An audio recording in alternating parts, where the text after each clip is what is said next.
Program obrolan santai bersama Pendeta Andi Halim dan dengan topik-topik yang selalu menarik untuk disimak dari minggu ke minggunya ya. Jadi sayang sekali jika dilewatkan. Untuk topik malam hari ini masih sama seperti minggu lalu. Kenapa sama? Karena memang penjelasan untuk satu topik ini harus sangat-sangat mendalam. Kenapa? Agar kita bisa memahami dengan sebenar-benarnya maksud dari pesan dan topik ini. Kenapa ya? Kenapa sampai berapa kali ya? Kayaknya nanti kita akan tanya langsung ya dengan Pak Andi. Ini sudah yang keberapa? Oke, kita akan kasih tahu untuk topik malam hari ini masih misteri bahasa roh di Korintus. Kita sapa terlebih dahulu Pendeta Andi Halim yang sudah bersama-sama dengan kita di studio untuk memaparkan tentang misteri bahasa roh di Korintus ini sebenarnya seperti apa dan pemahaman kita selama ini apakah sudah benar? Oke, kita sapa terlebih dahulu. Salam jumpa Pak Andi. Ya, salam jumpa Adelia. Iya, malam hari ini kita masih membahas topik yang sama ya, misteri bahasa roh di Korintus. Ya, Ya, ini sudah yang kesekian kalinya dan Pak Adi selalu mengatakan jangan nggak sabar. Katanya harus sabar ya, pelan-pelan mempelajarinya. Ya, oke. Nanti pendengar semuanya juga bisa bergabung ya untuk memberikan pertanyaan dan juga komentar-komentarnya seputar hal-hal yang akan dibahas melalui WhatsApp di 081 357 9016 28. Baik, kita akan langsung mendengarkan bagaimana sih penjelasannya tentang misteri bahasa roh di Korintus ini. Silakan Pak Andi. ya seperti biasa saya mengajak saudara untuk review lagi ya akan apa yang kita mau bahas dan yang sudah pernah kita bahas. Jadi kalau kita mengingat yang kita sudah pernah bahas yaitu bahasa roh atau bahasa lidah atau bahasa lain di Kisah Para Rasul. Itu konteksnya adalah konteks pekabaran Injil ya. Jadi bahasa lidah yang terjadi di Kisah Rasul itu adalah konteks pekabaran Injil dan yang terutama adalah pekabaran Injil yang difokuskan ya memang kepada orang Yahudi itu pasti, tapi juga kepada orang yang bukan Yahudi. Jadi saya pernah memaparkan satu statement bahwa bahasa roh di Kisah Rasul ini berkenaan dengan keyahudian, yaitu bagaimana ini dipakai sebagai tanda untuk orang-orang Yahudi benar-benar percaya bahwa karunia Roh Kudus atau Injil itu, anugerah Allah itu sudah diberikan kepada mereka yang bukan Yahudi. Nah, itu fokus terutamanya, yang paling pentingnya di situ. Dan bahasa lidah atau bahasa lain ini atau bahasa roh itu dipakai oleh Allah sebagai tanda dan bukti bahwa keselamatan sudah sampai kepada bangsa-bangsa lain. Nah, itu kesimpulan dari, boleh dikatakan, inti dari Kisah Para Rasul. Nah, kalau di Korintus itu ternyata nggak ada sama sekali kaitannya dengan keyahudian. Di Korintus itu ternyata ada banyak jemaat yang non-Yahudi, yaitu orang-orang penduduk Korintus, di mana itu Korintus itu adalah di Yunani Selatan. Kalau saudara lihat petanya, maka Korintus itu di Yunani Selatan. Dan memang di situ ada sebagian orang-orang Yahudi, karena memang orang-orang Yahudi ada di perantauan di mana-mana. Dan jadi sebagian jemaat itu orang Yahudi, sebagian jemaat orang bukan Yahudi. Nah, jadi ada perbedaan ya antara bahasa lidah yang di Kisah Rasul. Itu adalah konteksnya penginjilan dan itu tidak pernah dilakukan dalam ibadah Artinya itu menjadi suatu urutan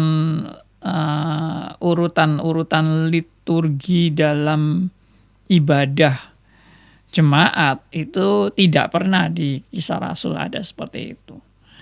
Tapi ternyata di Korintus itu bahasa roh itu menjadi bagian dalam ibadahnya jemaat Korintus. Mengenai indikasi apakah bahasa roh itu ada di jemaat lain, itu sama sekali nggak pernah ada indikasi seperti itu. Karena di jemaat lain nggak pernah dibahas sama sekali tentang bagaimana berbahasa roh di dalam berjemaat. Nggak pernah. Sama sekali nggak pernah. Ya, itu aneh kan? Begitu. Hanya di Korintus aja itu dibahas. Nah, ini aja sudah menjadi suatu tanda tanya yang besar. Kenapa bahasa roh itu menjadi bagian yang dipermasalahkan oleh Rasul Paulus dalam jemaat Korintus beribadah dan menggunakan bahasa roh ini. Nah, ini yang disebut misterinya itu di situ, ya.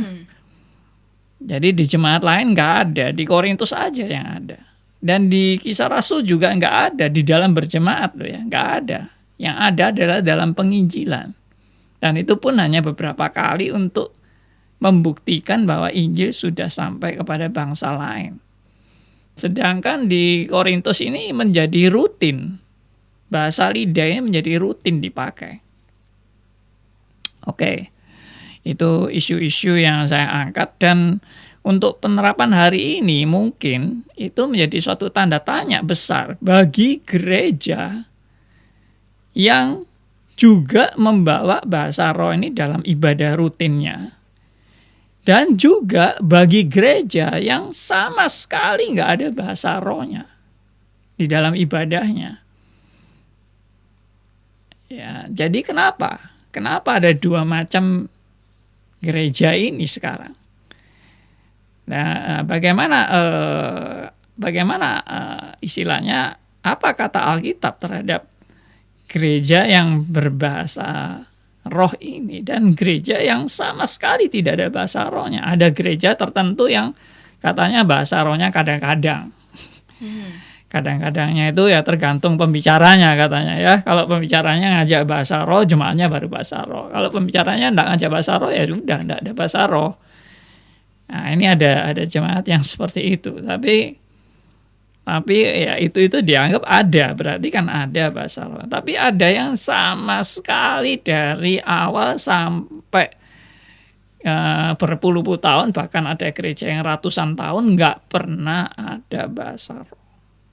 Berarti kan perlu dipertanyakan kan, ini something wrong, yang ada bahasa roh itu yang something wrong, atau yang nggak ada bahasa roh yang something wrong, atau yang kadang-kadang ada, kadang-kadang nggak ada lah, itu yang dianggap wajar itu ya, itu yang agak normal itu ya, yang kadang-kadang ada, kadang-kadang ada. Atau ada yang bilang begini, gereja kami memang di dalam ibadah nggak ada bahasa roh. Tapi kalau jemaat pribadi-pribadi, mereka mungkin di rumah masing-masing atau di kamarnya mereka berbahasa roh. Nah, jadi ada banyak variasi kan. Jadi bahasa roh ini mau dibawa di mana? Jemaat. Atau kalau di jemaat tidak alkitabiah, katanya di rumah masing-masing atau di kamar. Atau nggak ada sama sekali. Di jemaat juga nggak ada. Di pribadi masing-masing juga nggak ada. Nah, ini yang mana ya? Saudara pasti, saya yakin gereja kita ini macam-macam. Dan gereja kita ada di salah satunya, ya kan? Apa ada yang di antara ini ada yang lain gitu ya? Yang pakai bahasa mungkin nggak tahu bahasa apa lagi ya, saya nggak ngerti. Oke, itu aja yang menjadi pendahuluan pembahasan saya. Nah, sekarang kita kembali lagi masuk ke 1 Korintus pasal 12. Kita sudah sampai ke pasal 12. Dan pasal 12 ini saya selalu ingatkan di ayat 1. Ya, di ayat 1. Itu menunjukkan bahwa jemaat Korintus sedang kacau dalam pengenalan akan karunia-karunia roh. Ya, saya ulang. Jemaat Korintus sedang kacau dalam pengenalan akan karunia-karunia roh. Itu di pasal 12 ayat 1. Saudara kalau mau baca sendiri silakan baca sendiri. Tapi kita sudah mengulas itu jadi nggak perlu dibaca lagi. Sekarang ayat 2 dan ayat 3 itu juga sudah dibaca. Jadi ayat 2 dan 3 itu Paulus mengajak jemaat Korintus flashback ke belakang. Di mana waktu mereka belum mengenal Kristus. Di mana mereka masih terikat kepada penyembahan kepada berhala-berhala. Dan dikatakan tanpa berpikir kamu ditarik kepada penyembahan-penyembahan berhala. Dan dengan latar belakang seperti itu, Rasul Paulus mau menunjukkan bahwa sampai sekarang pun latar belakang mereka di dalam penyembahan berhala itu masih mempengaruhi ibadah mereka sebagai orang percaya. Nah, itu yang Paulus mau kasih tahu. Bahwa ternyata di dalam ibadah itu mereka bisa mengucapkan kata-kata yang tidak teratur dan kacau. Kadang bisa mengatakan terkutuklah Yesus. Kadang bisa mengatakan Yesus itu Tuhan. Itu di ayat 2 dan 3. Saudara kalau tidak percaya omongan saya dan omongan saya ini dianggap membual, ya silakan saudara baca sendiri dan teliti apakah kata-kata saya ini sesuai dengan Alkitab. Jadi di ayat 2 dan 3 itu Rasul Paulus menegaskan bahwa ada kebiasaan di jemaat Korintus yang melakukan ibadah itu seperti out of control. Tidak terkendali. Nah, itu saya seringkali sebut dengan semacam ekstasi rohani. Ya, dalam keadaan ekstasi rohani, mereka out of control dan mereka bisa mengeluarkan kata-kata sembarangan. Dan kata-kata sembarangan ini bisa muncul suatu kutukan dan bisa muncul suatu pengakuan bahwa Yesus itu Tuhan. Kutukan bahwa terkutuklah Yesus itu kan nggak mungkin kan. Bagaimana bisa mengatakan terkutuklah Yesus kalau dia bilang itu Roh Kudus? Nggak mungkin. Rasul Paulus bilang tidak mungkin orang digerakkan oleh Roh Kudus dan dapat mengatakan terkutuklah Yesus. Dan orang mengaku Yesus Tuhan lalu kalau itu bukan dari Roh Kudus, mana mungkin? Ya, tetapi itu terjadi di jemaat Korintus. Nah, ini yang Rasul Paulus mau sedikit mengungkapkan kebiasaan-kebiasaan yang tidak benar dalam jemaat Korintus yang dibawa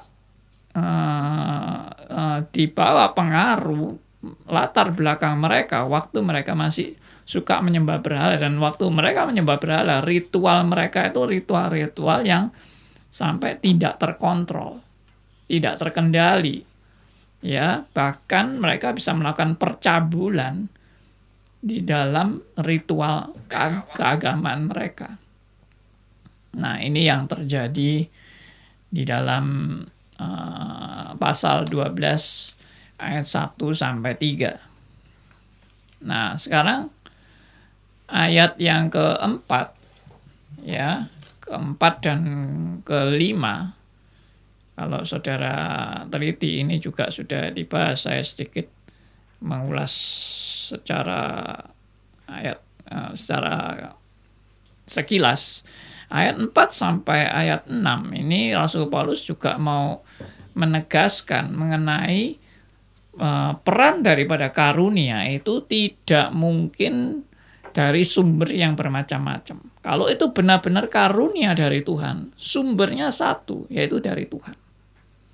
Ya, tidak mungkin ada roh yang lain yang bisa memberikan karunia-karunia karunia-karunia roh yang benar-benar kebenaran, kecuali karunia tanda petik, karunia-karunia yang bukan dari Roh Kudus, atau karunia liar, atau karunia yang membuat orang Kristen out of control, tak terkendali. Itu berarti yaitu tadi pengaruh-pengaruh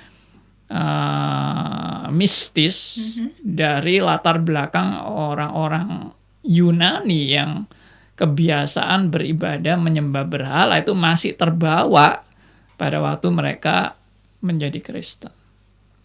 Dan karena mereka punya anggapan dengan ritual-ritual sampai out of control itu, atau ekstasi rohani itu, atau istilah canggihnya sekarang kan trans, mengalami situasi trans. Trans itu seperti roh bisa keluar dari tubuhnya dan ya melayang-layang, dan ya itu tadi bisa lalu melakukan hal-hal yang tidak terkendali itu.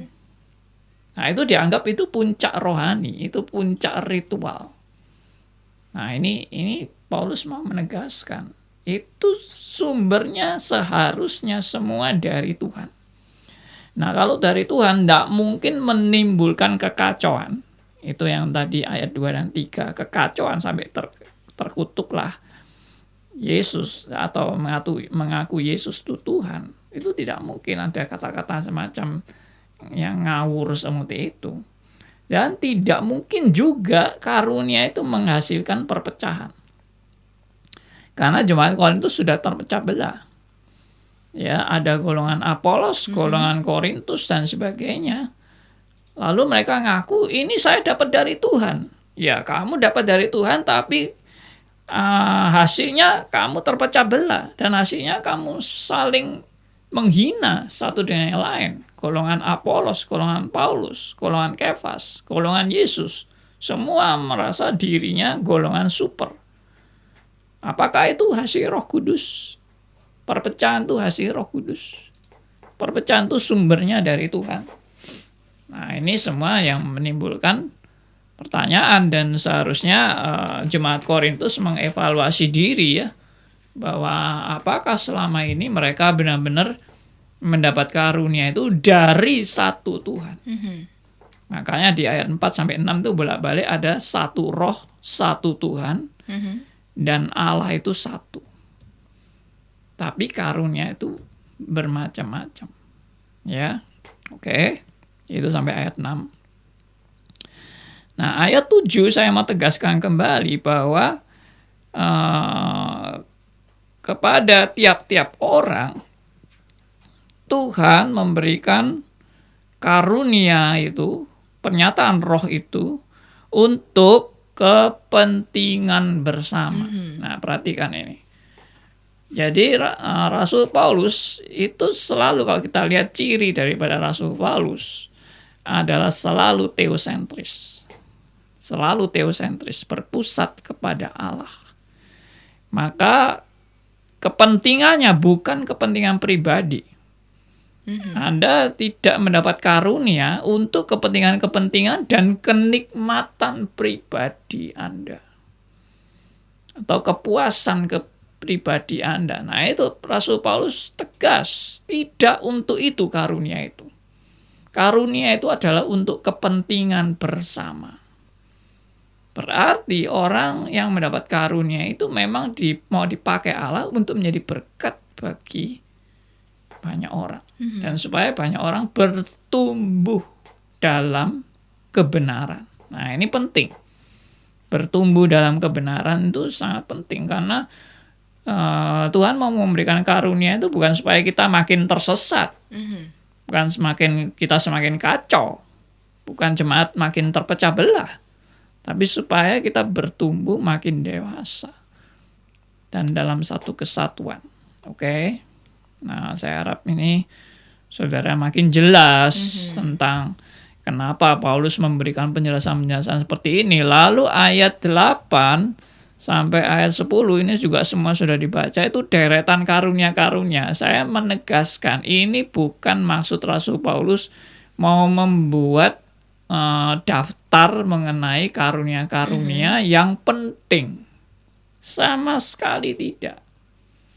Rasul Paulus tidak mau membuat daftar karunia-karunia yang penting. Tapi Rasul Paulus mau menguraikan ada karunia-karunia yang sedang bermasalah di jemaat Korintus. Jadi kalau kita baca ayat-ayat ini, acuannya tetap harus pasal 12 ayat 1, saudara ya. Masih ingat pasal 12 ayat 1? Aku ingin supaya kamu mengetahui kebenarannya. Ya. Sekarang tentang karunia-karunia roh. Aku ingin supaya kamu mengetahui kebenarannya. Jadi Rasul Paulus membahas ayat-ayat ini untuk supaya jemaat Korintus yang sedang salah kaprah supaya mengetahui kebenarannya, termasuk deretan karunia-karunia di ayat 8-10, supaya jemaat Korintus tahu kebenarannya. Nah, jadi bukan ini loh daftar karunia-karunia yang kamu harus makin kaya dalam hal ini. Justru jemaat Korintus justru sudah menggunakan karunia-karunia tapi dengan kacau. Dengan kacau. Dan ini yang Rasul Paulus mau koreksi. Oke, saya harap ini makin jelas dan mengingatkan saudara dan saya bagaimana kita makin mengerti kebenaran ini. Ya. Saya langsung saja ke ayat 11 yang juga sudah dibahas di ayat 11. Tapi semuanya ini dikerjakan oleh Roh yang satu dan yang sama, yang memberikan karunia kepada tiap-tiap orang secara khusus seperti yang dikehendakinya. Perhatikan, dikerjakan oleh Roh yang satu dan yang sama, yang memberikan karunia kepada tiap-tiap orang secara khusus seperti yang dikehendakinya. Nya itu huruf besar, jadi seperti yang dikehendaki oleh Roh Kudus, bukan dikehendaki oleh manusia, bukan diinginkan oleh manusia. Ya, nah jadi ini jelas prinsip ini jangan bergeser. Saya tahu memang ada orang-orang yang mau menggunakan ayat tertentu untuk menunjukkan bahwa pentingnya berusaha mendapat karunia.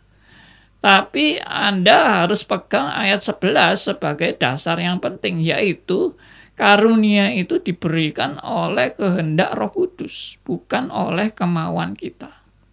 Dan bukan oleh usaha kita. Nah, jadi jangan mempertentangkan ayat-ayat. Kalau seolah-olah ayat itu dua hal bertentangan, lalu saudara menggugurkan ayat 11. Dan mau menekankan ayat yang lain. Saya langsung saja loncat ke ayat ke-31. Ya, ayat 31. Ya, coba dibacakan sekali lagi oleh rekan kita Adelia. 1 Korintus 12 ayat 31. Jadi, berusahalah untuk memperoleh karunia-karunia yang paling utama. Dan aku menunjukkan kepadamu jalan yang lebih utama lagi. Iya. Padahal itu ayat 31. Padahal di ayat 11 semua itu dikerjakan oleh Roh yang satu dan yang sama, yang memberikan karunia terhadap tiap orang secara khusus seperti yang dikehendakinya. Ya, berarti itu kan kehendak Roh Kudus. Tapi di ayat 31 kenapa dikatakan berusaha memperoleh karunia? Nah, orang nggak baca dengan teliti bahwa di dalam bagian ini ada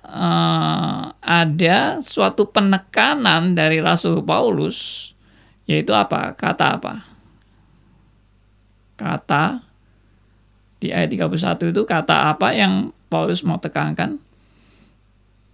Kata paling utama. Paling utama.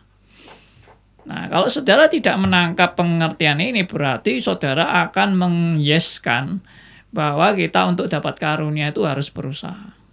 Tapi yang dimaksud Rasul Paulus adalah jemaat Korintus ini justru sudah merasa begitu kaya dengan karunia.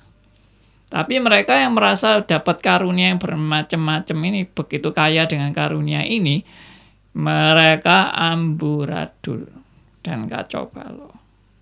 Nah, di dalam mereka merasa kaya dengan karunia, Paulus bilang, berusahalah untuk memperoleh karunia yang paling utama.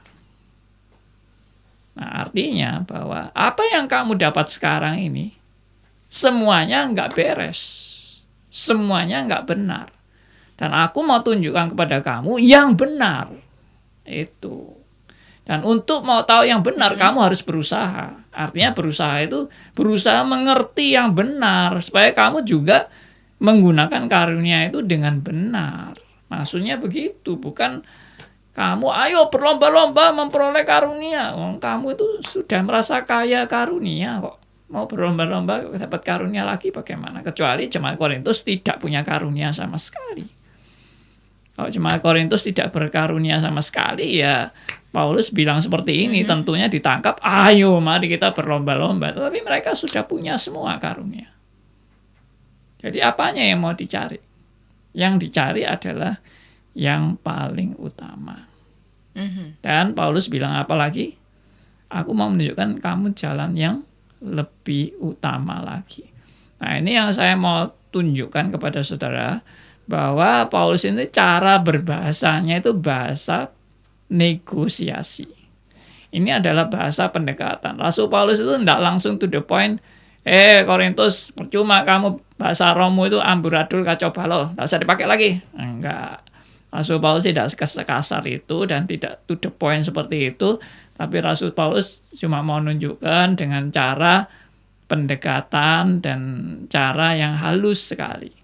Jadi Paulus bilang, aku mau kasih tahu kamu ya, ada yang lebih utama.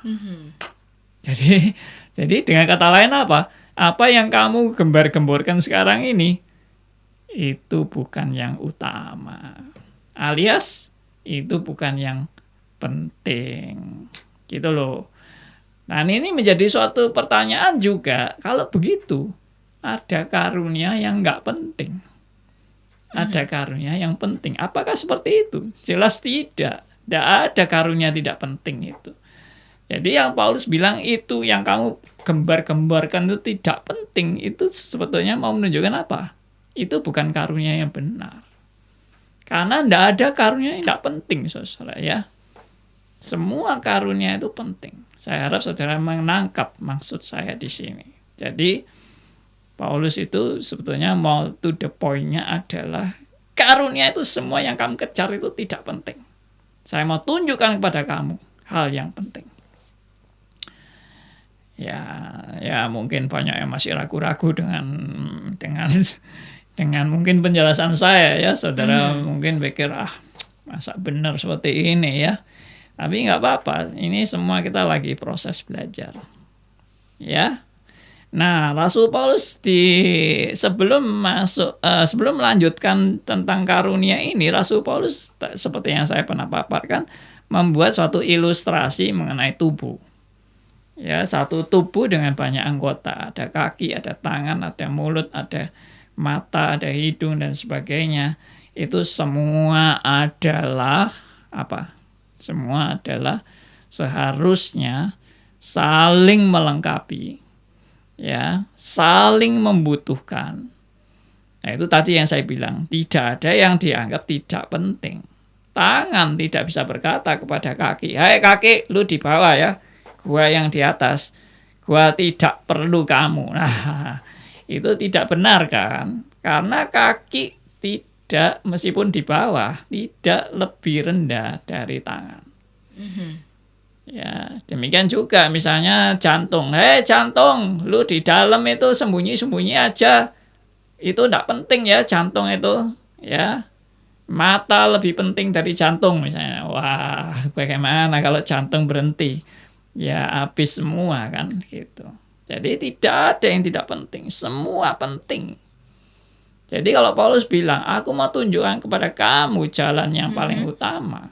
Itu berarti selama ini yang dikejar oleh jemaat Korintus itu keliru.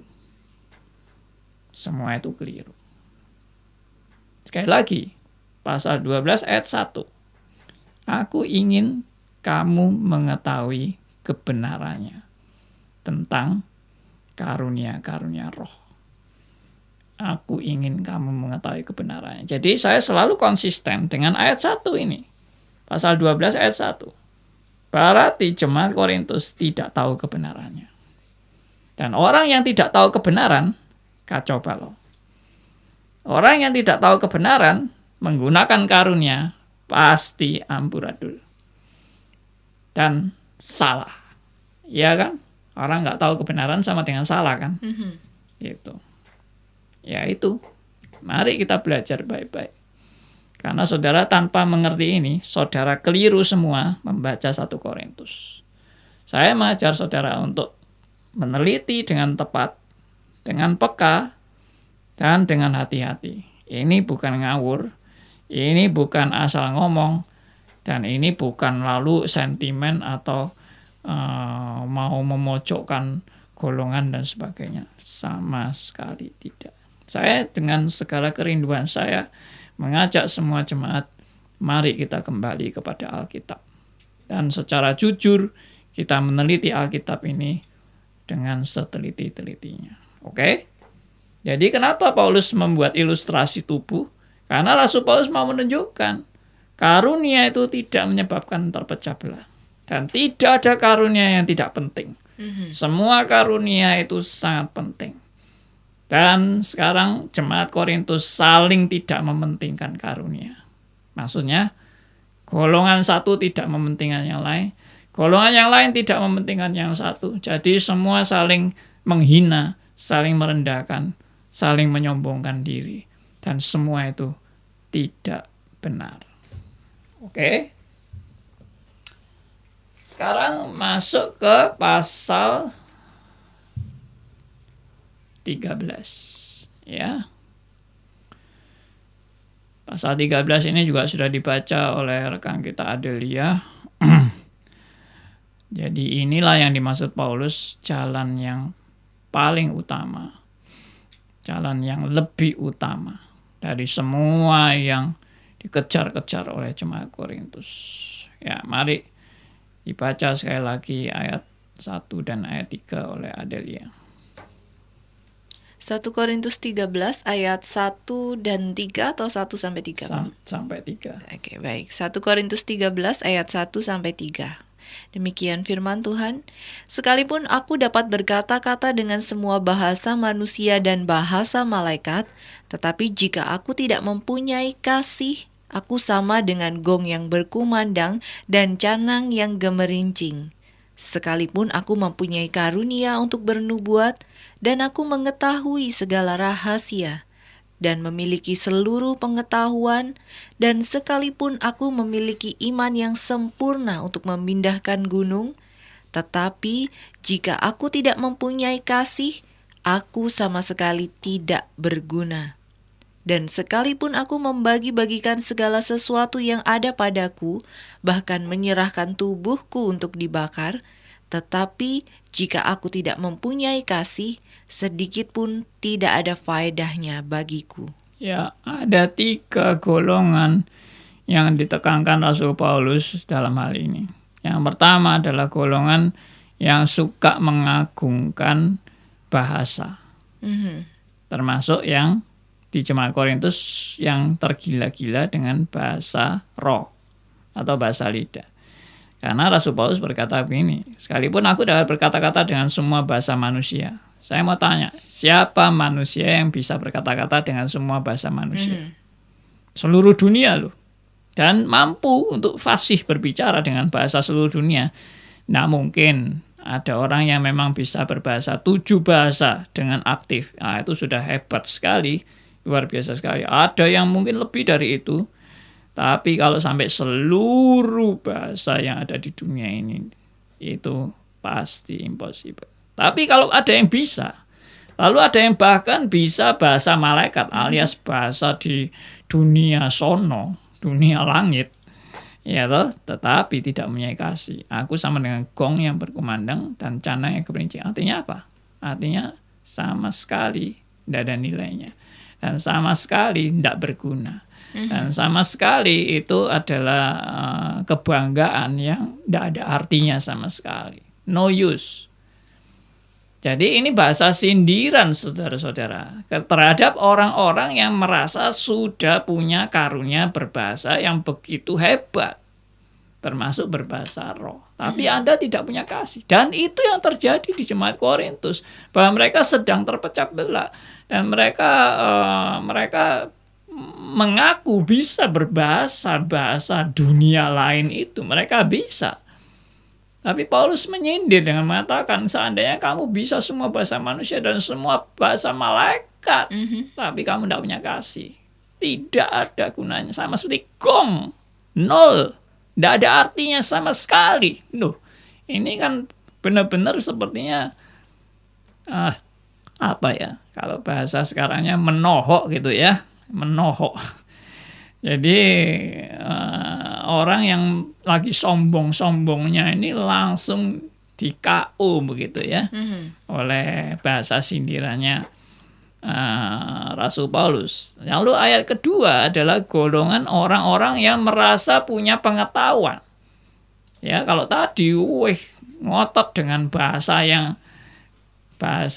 langit itu, ini sekarang yang membanggakan segala pengetahuan-pengetahuan hebat, ya, termasuk orang yang bisa bernubuat atau mengajar yang tinggi-tinggi, ilmu yang begitu tinggi-tinggi, ya, bahkan juga dikatakan mempunyai iman yang sempurna untuk memindahkan gunung, ya, berarti punya karunia hebat ini juga ya, bisa memindahkan gunung, tapi kalau tidak punya kasih juga nggak ada gunanya.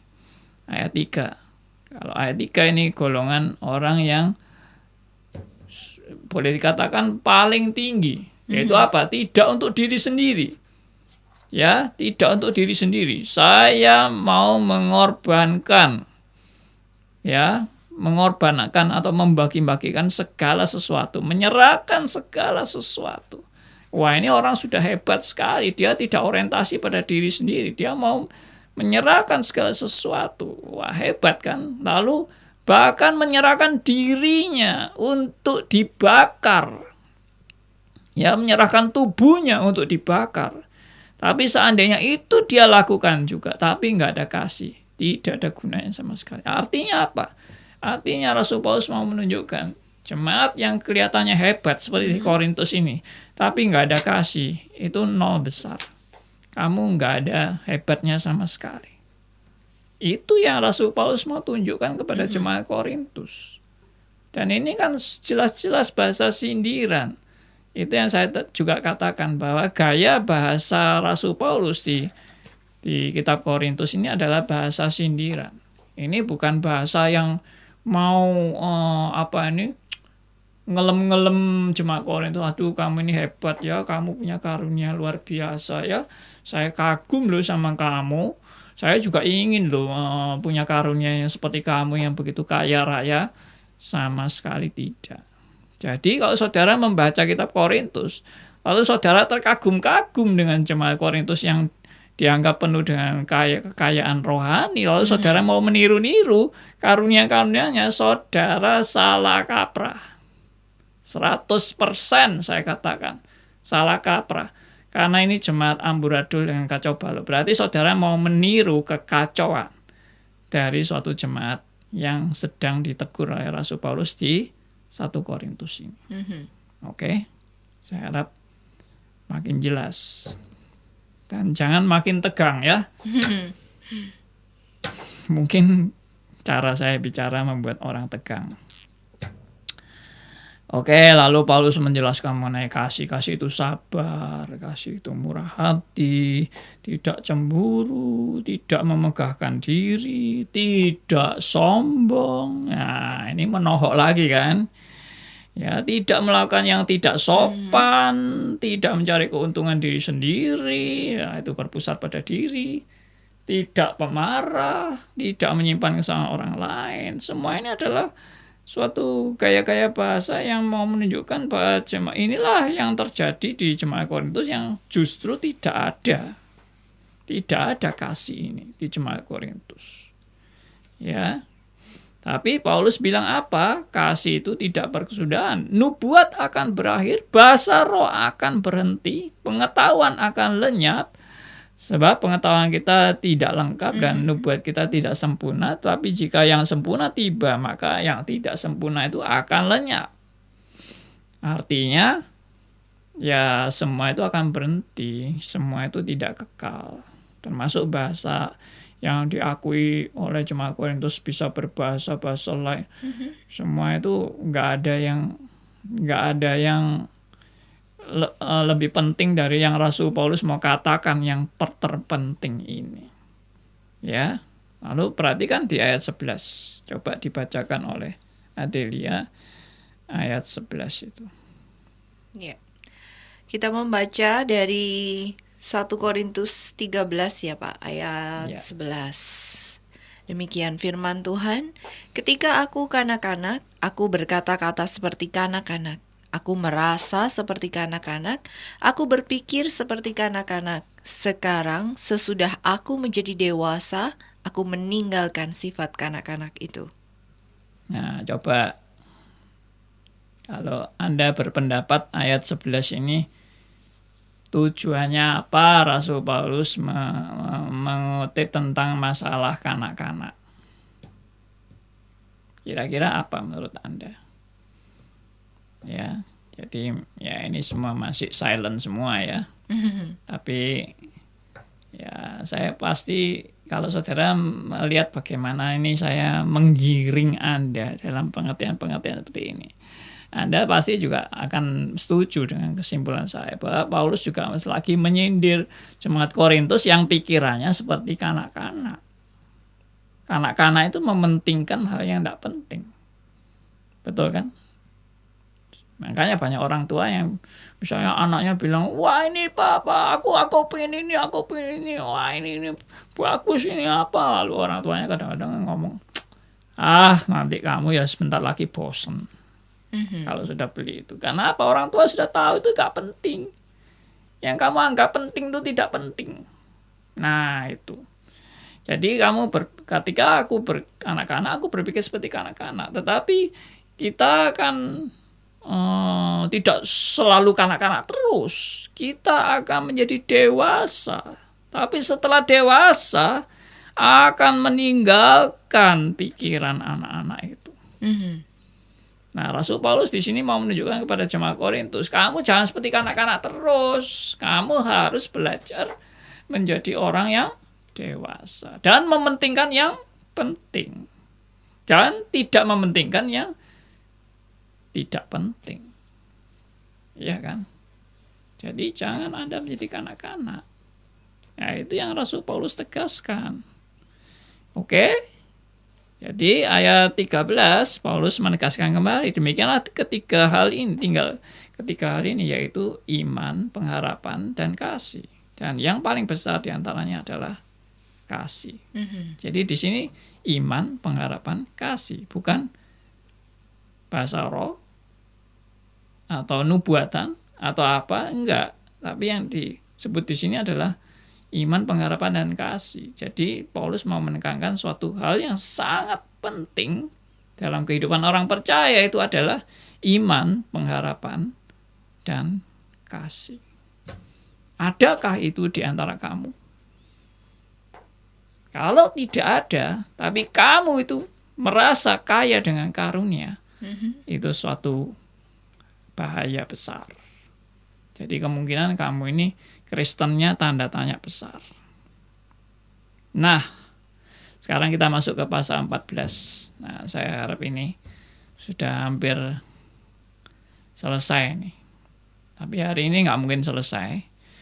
Hari ini kita baru membahas pasal 14, mulai masuk ke pasal 14. Sampai nanti hari Kamis depan kita mungkin baru bisa menuntaskan pasal 14 ini.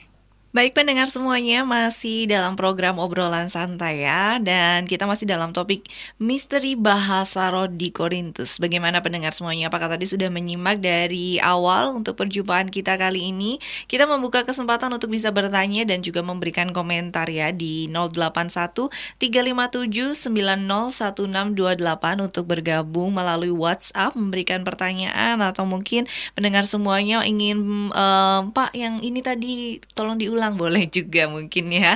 Oke, kurang lebih berapa 20 menit ya memanfaatkan kesempatan ini. Jadi pendengar jangan ditunda-tunda untuk bisa langsung memberikan pertanyaannya sekarang juga ya. 081 357 901628 silahkan ya, atau juga melalui Instagram kita sambil menyimak suasana live langsung nih di studio.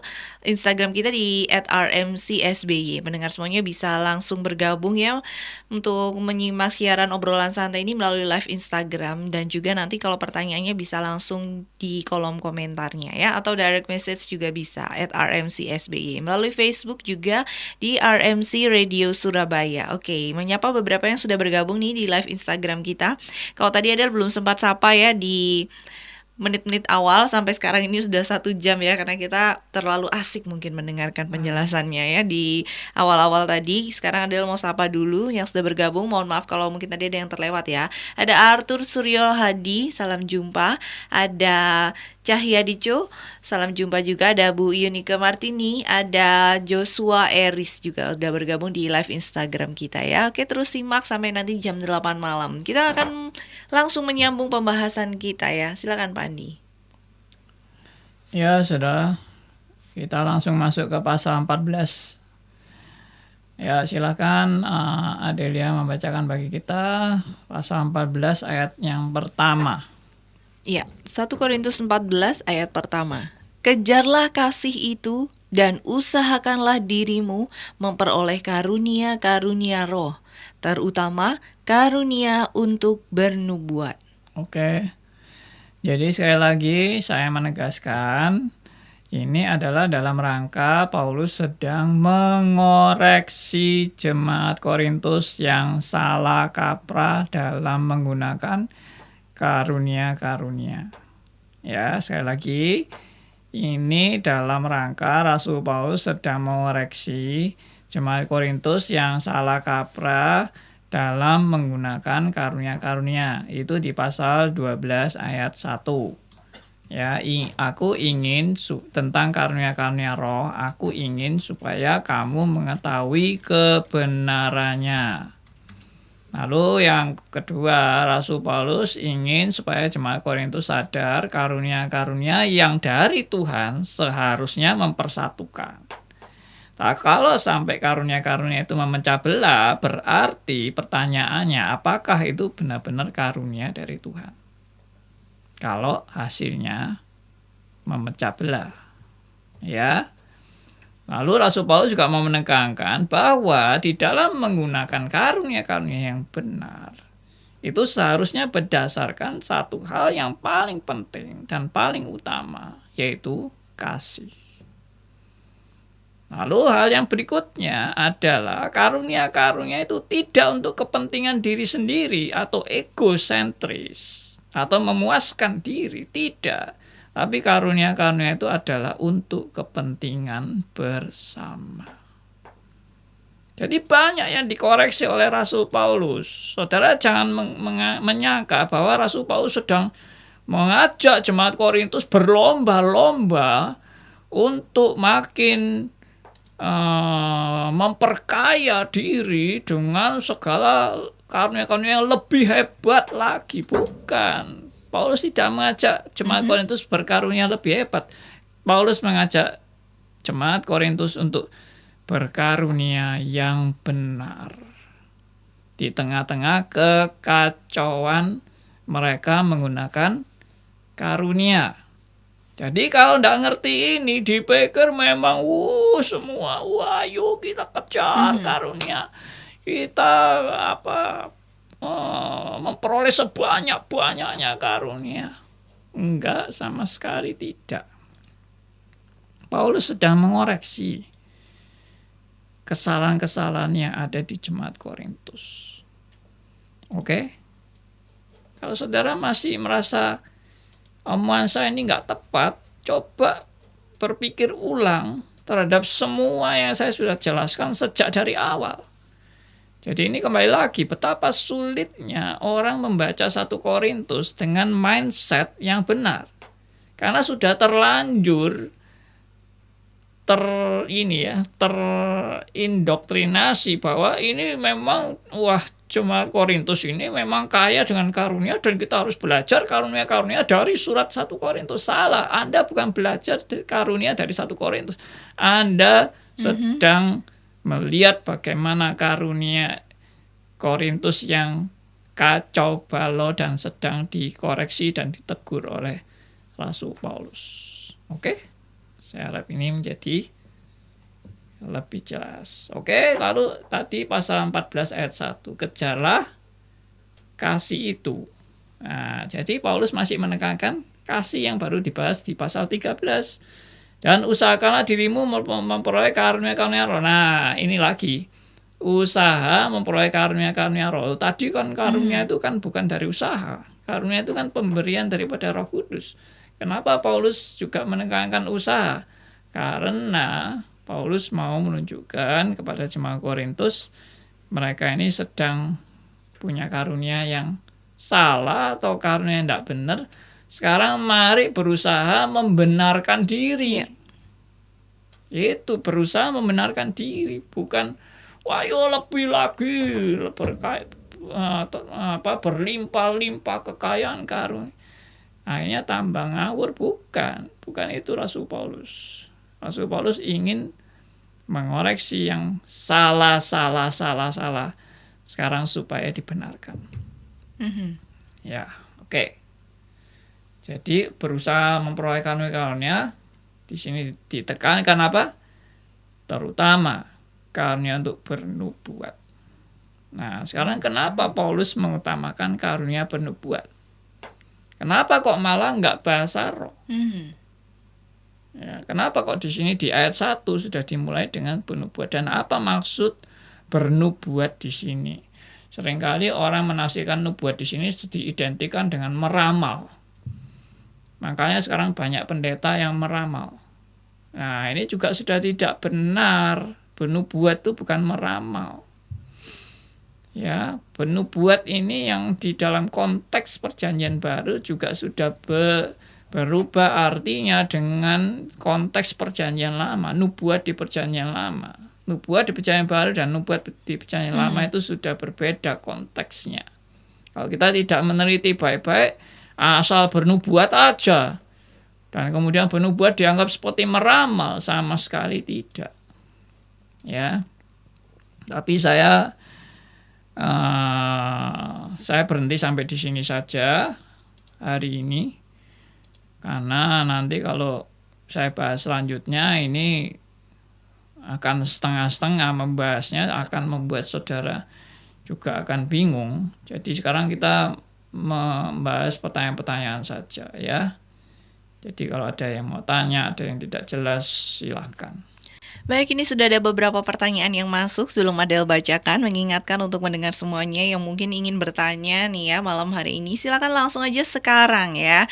Jangan khawatir kalau misalnya nanti waktunya tidak cukup untuk menjawab pertanyaan-pertanyaan yang sudah masuk. Kita masih punya hari Kamis tentu saja ya dalam program Q&A atau Question and Answer bersama Pendeta Andi Halim, masih dengan topik yang sama, misteri bahasa roh di Korintus ya. Untuk bergabung lewat WhatsApp bisa 081 357 901628. Seperti yang sudah bergabung malam hari ini dari Surya Dinata. Selamat malam Pak Andi. Jika karunia-karunia itu tidak penting dan membuat perpecahan, mengapa Roh mengaruniakan kepada seseorang seperti yang dikehendakinya? Apa tujuannya? Nah, jadi kalau Pak Surya tadi menangkap penjelasan saya, jadi karunia yang menyebabkan perpecahan pasti something wrong. Pasti ini bukan karunia dari Roh Kudus. Karena karunia dari Roh Kudus tidak akan menghasilkan perpecahan. Jadi itu yang dimaksud oleh Rasul Paulus. Bahwa karunia yang dimiliki oleh jemaat Korintus itu karunia yang mementingkan diri dan memuliakan diri. Karena itu di pasal 12 ayat yang ke-7, Kalau diperhatikan, karunia itu tidak untuk kepentingan diri sendiri. Tidak ada karunia untuk kepentingan diri sendiri. Tidak ada karunia untuk membangun diri sendiri.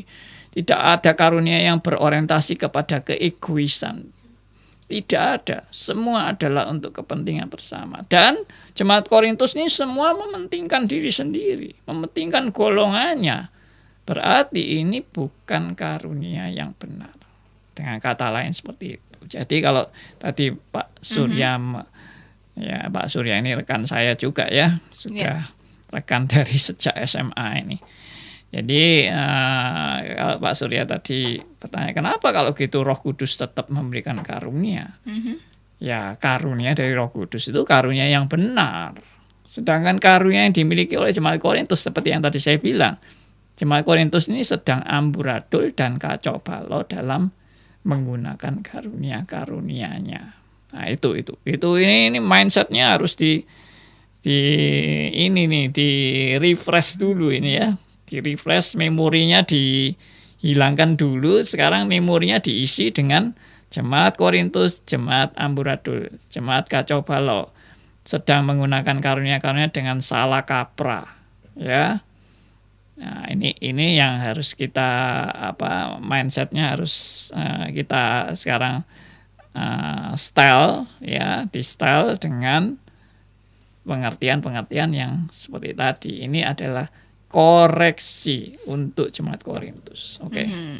Oke, terima kasih untuk Pak Surya ya yang sudah bergabung malam hari ini. Tadi sebenarnya udah tidak sabar untuk dibacakan pertanyaannya. Oke, sudah ya Pak ya. Nanti kalau ada pertanyaan-pertanyaan lagi boleh juga diberikan Pak. Nanti kalau tidak terjawab malam hari ini bisa di hari Kamis. Oke, makasih Pak Surya. Kita langsung beralih ke pertanyaan selanjutnya masih dari WhatsApp di 081357901628. Shalom Pak Andi, saya Mesobab dari Kupang. Saya ingin bertanya tentang kasih. Apakah kasih itu memang dikaruniakan?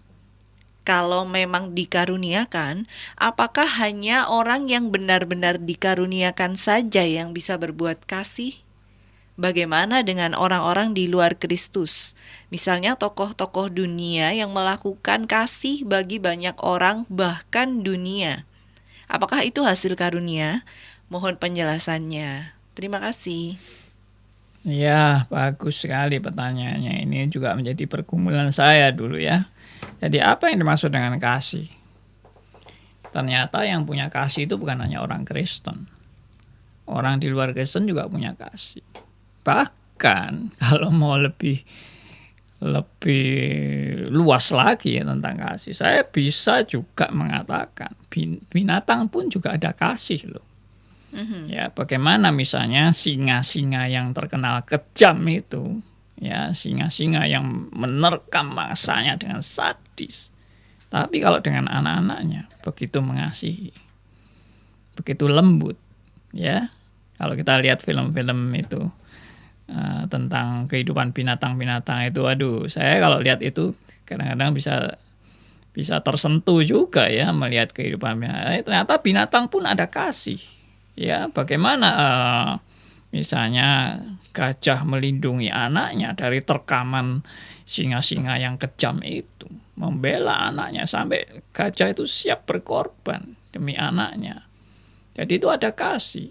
Jadi kalau begitu apa yang dimaksud dengan kasih yang dalam konteks iman Kristen ini? Kalau sekedar itu, nah jadi sekarang saya langsung to the point menjelaskan ini. Kasih itu memang ada kasih yang secara umum, yaitu general, anugerah umum, ya. Jadi itu konteksnya adalah anugerah umum. Tuhan memberikan anugerah kasih-Nya itu kepada semua orang.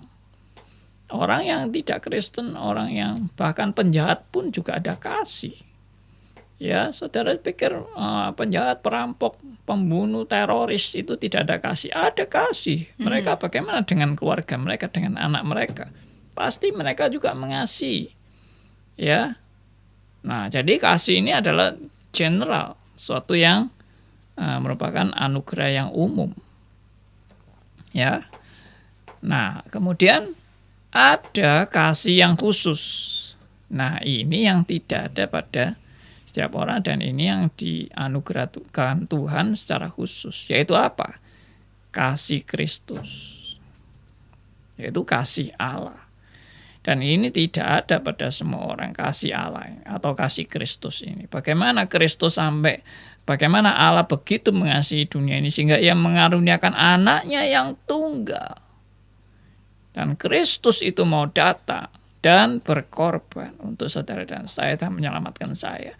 Ini kasih yang benar-benar konteks khusus, anugerah khusus. Dan ini dikaruniakan kepada orang-orang pilihannya. Ya, nah ini yang untuk mesobab dari Kupang. Ya, jadi penjelasannya kalau Anda bingung kasih itu karunia, memang karunia. Tapi ada karunia yang umum, anugerah umum, ada anugerah yang khusus. Anugerah umum untuk semua orang. Anugerah khusus yaitu khusus untuk orang-orang pilihannya yang Tuhan nyatakan betapa besar kasih Allah untuk orang-orang pilihannya, sehingga Kristus mau mati bagi domba-dombanya. Nah, itu berita Alkitab.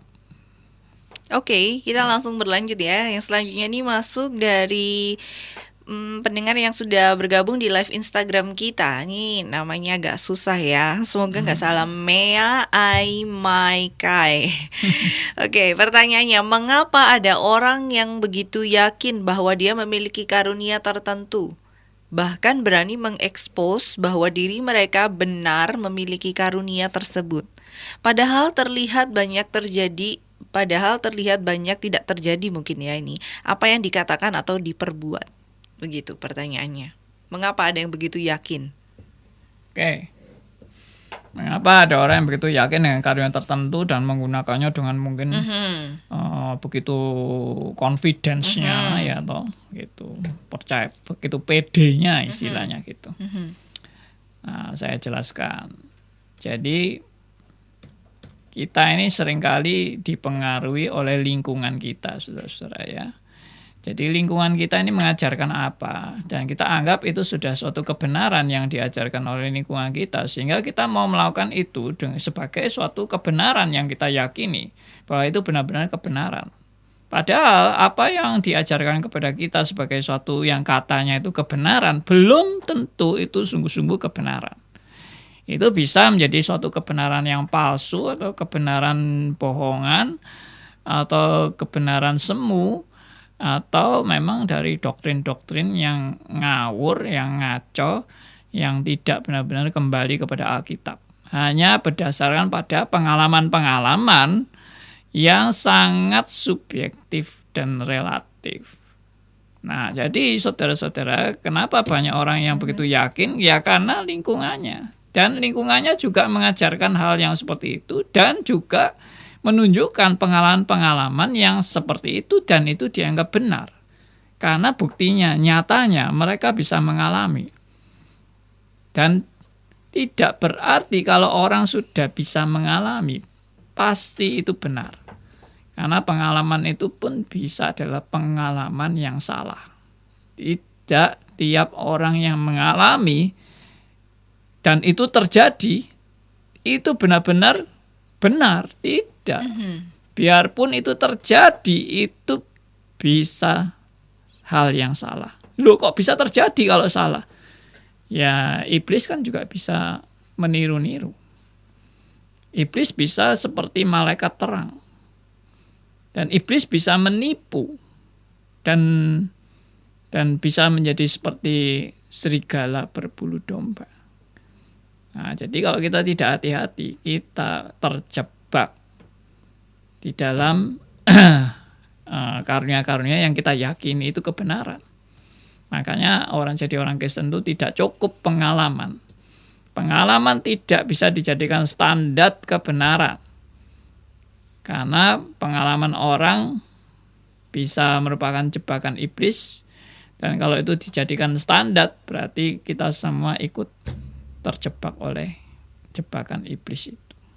Jadi hati-hati sekali. Ya, seandainya saya itu sakit. Lalu saya cari kesembuhan, saya tidak bisa sembuh. Lalu ada orang menunjukkan pada saya itu loh, ada hamba Tuhan yang sakti yang bisa menyembuhkan. Lalu saya datang ke dia, dan hamba Tuhan itu mengajari saya misalnya, harus ini minum ini, atau harus bertapa, harus ini, harus itu, ya macam-macam lah ya. Lalu pakai pakai alat-alat tertentu dan sebagainya. Lalu saya benar-benar sembuh. Apakah kalau saya benar-benar sembuh, berarti itu sudah pasti suatu kebenaran? Ya, karena kesembuhan itu bisa juga ditiru oleh iblis.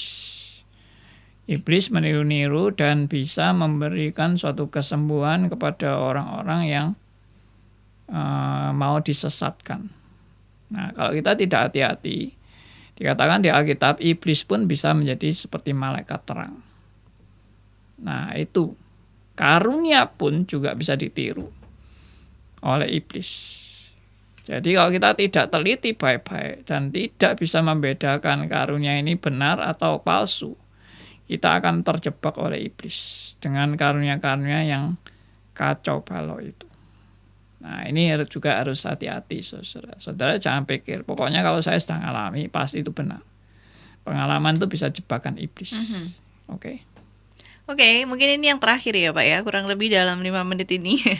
Kita membacakan tanggapan atau sedikit pertanyaan dari Bapak Elia ini. Malam, kalau tidak ada kasih itu apa? Kalau tidak ada kasih, itu apakah kasih yang bukan datang dari Tuhan? Gimana ya, agak bingung. Kalau tidak ada kasih, apakah kasih itu yang bukan datang dari Tuhan akan menimbulkan percederaan yang akan menghasilkan perpecahan?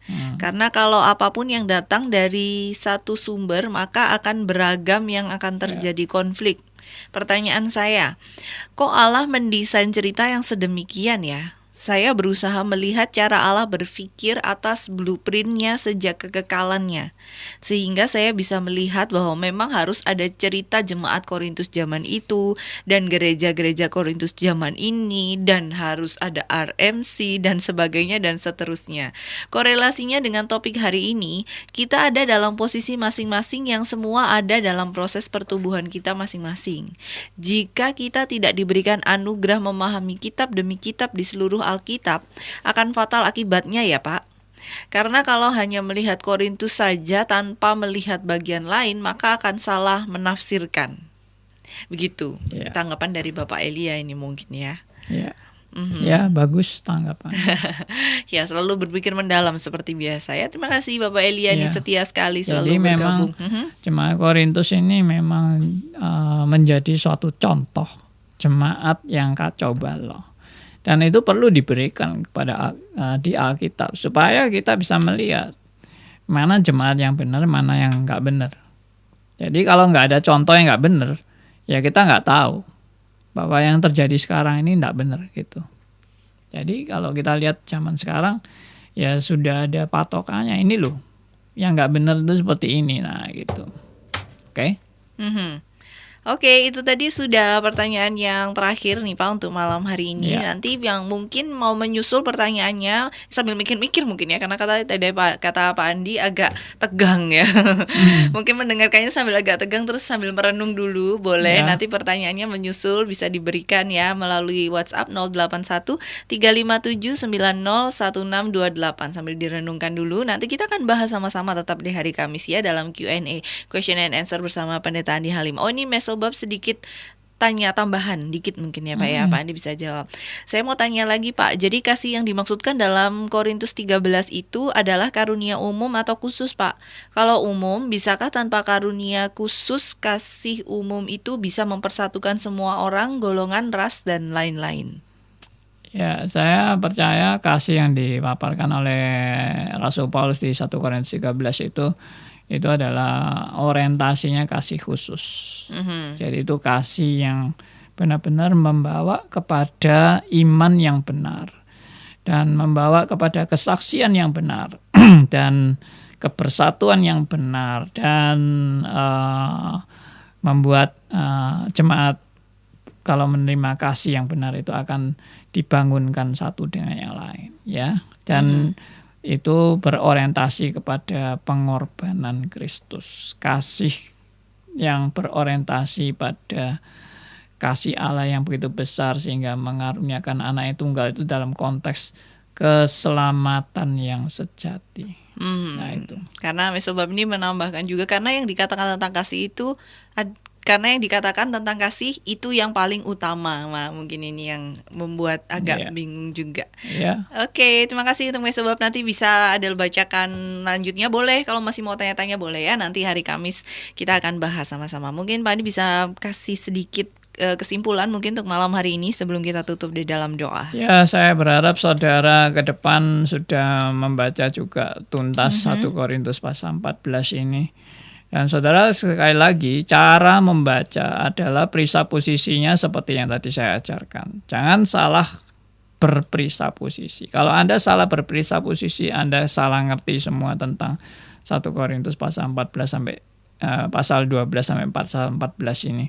Saudara akan salah menyimpulkan. Tapi kalau saudara sudah punya perisa posisi yang benar, bahwa ini adalah surat koreksi, ini adalah surat teguran, ini adalah jemaat Korintus yang sedang kacau balau, ini sedang Korintus yang tidak menerapkan karunia dengan benar, maka saudara akan membacanya dengan lebih clear dan lebih jelas. Nah itu maksud saya, ya. Jadi saya jelas-jelas ingin mengajak saudara untuk mengerti 1 Korintus pasal 12 sampai 14 ini dengan sebenar-benarnya.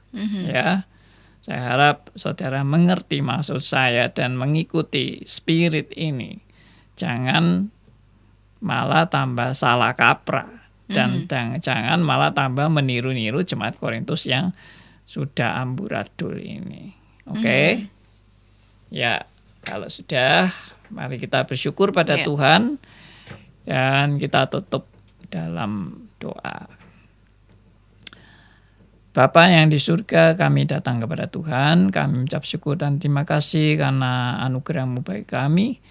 Kami bersyukur karena kami diberi pengertian tentang surat 1 Korintus ini, dan kami juga boleh lebih menangkap apa maksud Tuhan melalui bagian-bagian yang sudah kami bahas. Tuhan berkati seluruh pendengar radio RMC dimanapun berada. Tuhan anugerahkan kepada kami untuk kami lebih mengerti lagi pada Kamis yang akan datang. Tuhan berkati baik kami yang di studio maupun juga semua pendengar radio RMC dimanapun berada. Tuhan berkati sehingga hidup kami pun boleh menjadi saluran berkat bagi banyak orang yang mendengarkan. Kami serahkan doa kami dalam satu nama, yaitu nama Tuhan kami Yesus Kristus, Tuhan dan Juru Selamat kami yang hidup sampai selamanya. Amin.